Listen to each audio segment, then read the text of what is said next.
kuna mtu atalipa pili ya maji hapa. Takataka house number P4 P7.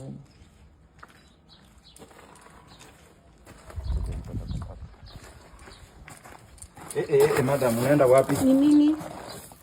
Nini unaenda wapi? Ni wapi siwezi enda? Unataka niende wapi? Shida yako ni nini madam? Nimekuuliza unaenda wapi? Sawa, nimekuja kwa na boyfriend wangu. Boyfriend wako anaitwa nani? Protas. Wait a minute. Umesema boyfriend ama baba yako? Boyfriend.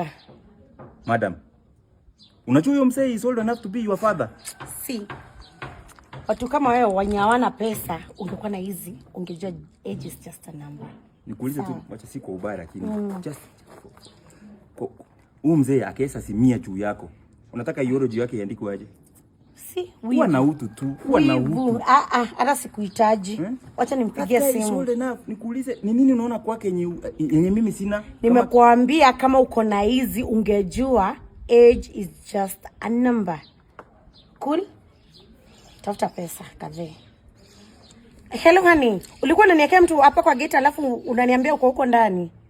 Hebu toka hapa nje, kuna mtu ananisumbua hapa.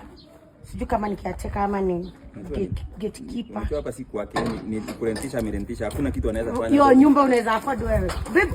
Wewe unasema ati una pesa. Ati unakaanga kwa gate huku nyuma ya gate. Michi, wewe ni mtu ina gani? Anasema kuna wanawake wengi. Ati nimchukue yeye. Ni nini nakusumbuaga? Protas, unajua jiheshimu. Unajiheshimu na nini wewe? Ukiwa kijana ulikuwa unafanya nini? Hebu ngoja nikuulize. Mbona kila wakati anybody akikuja hapa kunitafuta lazima ulete kisirani? No. Shida yangu ni ukiwa kijana ulikuwa unafanya nini? Wachana na mambo ya kijana. Huyu ni msichana mdogo. Wewe Michi, kama hauna sura, hauna pesa, hauna mwelekeo, wachana na watu.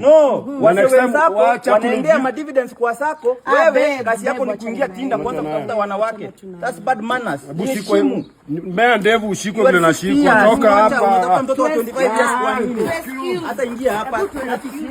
Hii project wewe morali kwa hii proti. Wewe. Hizi si watoto. Unaenda kwa nini na dota yako? Wewe. Kula kwa macho. Unataka kufa kula kwa macho. Kula kwa macho. Utakufa vibaya. Kula kwa macho. Utakufa vibaya wewe mzee. Useless. Utakufa vibaya. Sikudanganyi. Ati niko na wivu. Mimi wivu na kusikia. Kwa sawa.